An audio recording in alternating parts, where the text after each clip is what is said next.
Girl, you have to help me satisfy my husband. I honestly can't take it anymore. Recently, my wife couldn't handle my intensity anymore and went crying to her best friend for help. Wanting to ease the tension between us, her bestie decided to come to our house alone. She showed up in a sexy short dress that barely contained her curves. So I hear you're pretty wild, huh? Let me see what all the fuss is about. My name is Cole Griffin. After 5 years of marriage, my body suddenly went through a second round of development. The growth down there was nothing short of astonishing, and with it came an insatiable appetite. I found myself wanting it 7 or 8 times a day. At first, my wife was thrilled with the change. Every night brought her to the brink of exhaustion in the best way possible. But gradually, I kept growing, and she couldn't handle me anymore. Stop, please, I can't take anymore. You're going to break me. She'd beg me through tears, but I was desperate with need. The urge was unbearable. I'd end up pressing her against the wall, taking what I had to have. Then came the day she finally snapped. Crying, she demanded a divorce. When I refused, she packed up and moved in with her best friend. Days passed, no sign of her coming home. I was going out of my mind. Every night, I'd be so hard I thought I'd explode. The ache was torture. Her best friend caught wind of what was happening. Curiosity got the better of her. Claiming she wanted to help patch things up between us, she showed up at my place ready, it seemed, to offer a different kind of relief. The night she arrived, I was pacing the living room, restless and on edge. The doorbell rang. My heart leaped, finally. My wife had come home. After days of pent-up frustration, I'd finally get some release. But when I opened the door, it wasn't my wife standing there. It was Ramona Lincoln, my wife's best friend. She wore a tight black bodycon dress that hugged every curve. Her breasts strained against the fabric, full and round, impossible to ignore. The hem barely grazed her thighs, leaving her long, slender legs on full display, sheer black stockings giving way to a teasing glimpse of bare skin at the top. I stood there, stunned. My body reacted instantly. I'd been expecting my wife, so I'd answered the door in nothing but loose shorts. The tent I was pitching was unmistakably obvious. Ramona's eyes went wide. You really did grow again. That's bigger than a beer bottle.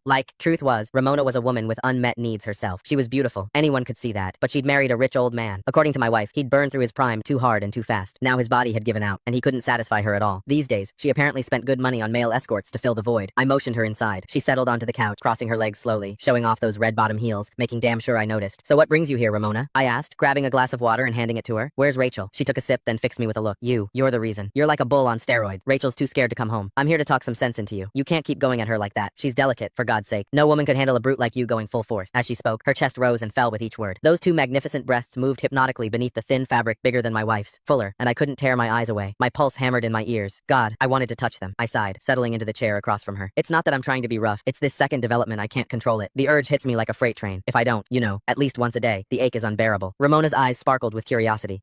She leaned forward. Men can have second growth spurts, so you're bigger now than before? Can I see? She looked at me earnestly, like it was the most natural request in the world. My heart skipped. Was she serious? You don't just show something like that to your wife's best friend. I don't think that's appropriate, I stammered, even as my mind raced with possibilities. Ramona waved off my hesitation like it was nothing. What's the big deal? This is practically a miracle. I just want to witness it for myself, she insisted, and insisted. Finally, I stopped pretending. Right there in front of her, I slowly pulled down my shorts. I'd never exposed myself to another woman before. The thrill of it was electric. Her hot gaze locked onto me, and that strange, illicit excitement only grew. Ramona had clearly spent time with plenty of male escorts, because she didn't blush, didn't flinch either. If anything, hunger flickered in her eyes. She gulped. You're even bigger than any escort I've ever hired. Is it real? Can I touch it? I never expected her to actually ask.